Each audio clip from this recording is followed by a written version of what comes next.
Mr. James Duffy lived in Chapelizod because he wished to live as far as possible from the city of which he was a citizen, and because he found all the other suburbs of Dublin mean, modern, and pretentious. He lived in an old, sombre house, and from his windows he could look into the disused distillery or upwards along the shallow river on which Dublin is built. The lofty walls of his uncarpeted room were free from pictures. He had himself bought every article of furniture in the room.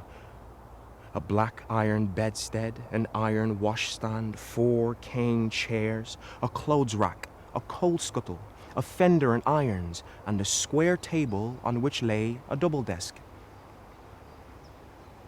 A bookcase had been made in an alcove by means of shelves of white wood.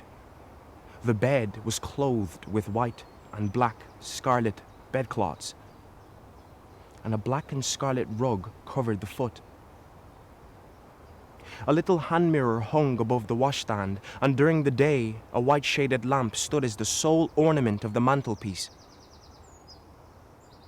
The books on the white wooden shelves were arranged from below upwards according to bulk. A complete Wordsworth stood at one end of the lowest shelf, and a copy of the Maynooth Catechism sewn into the cloth cover of a notebook stood at one end of the top shelf. Writing materials were always on the desk. In the desk lay a manuscript translation of Hopman's Michael Cramer, the stage directions of which were written in purple ink, and a little sheaf of papers held together by a brass pin. In these sheets, a sentence was inscribed from time to time, and in an ironical moment, the headline of an advertisement for Bile Beans had been pasted onto the first sheet. On lifting the lid of the desk, a faint fragrance escaped.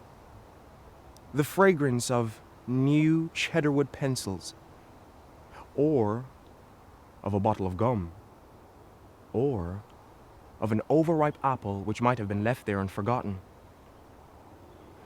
Mr. Duffy abhorred anything which betokened physical or mental disorder.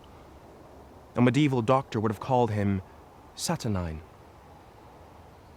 His face, which carried the entire tale of his years, was of the brown tint of Dublin streets. On his long and rather large head grew dry black hair, and a tawny moustache did not quite cover an unamiable mouth. His cheekbones also gave his face a harsh character, but there was no harshness in the eyes, which, in looking at the world from under their tawny eyebrows, gave the impression of a man ever alert to greet a redeeming instinct in others, but often disappointed. He lived at a little distance from his body, regarding his own acts with doubtful side glasses. He had an odd autobiographical habit which led him to compose in his mind from time to time a short sentence about himself, containing a subject in the third person and a predicate in the past tense. He never gave alms to beggars, and walked firmly, carrying a stout hazel. He had been for many years cashier at a private bank in Baggot Street. Every morning he came in from Chapelizod by tram. At midday he went to Dan Burke's and took his lunch, a bottle of lager beer and a small trayful of arrowroot biscuits. At 4 o'clock he was set free. He dined in an eating house in George's Street, where he felt safe from the society of Dublin's gilded youth, and where there was a certain plain honesty in the bill of fare. His evenings were spent either before his landlady's piano or roaming about the outskirts of the city.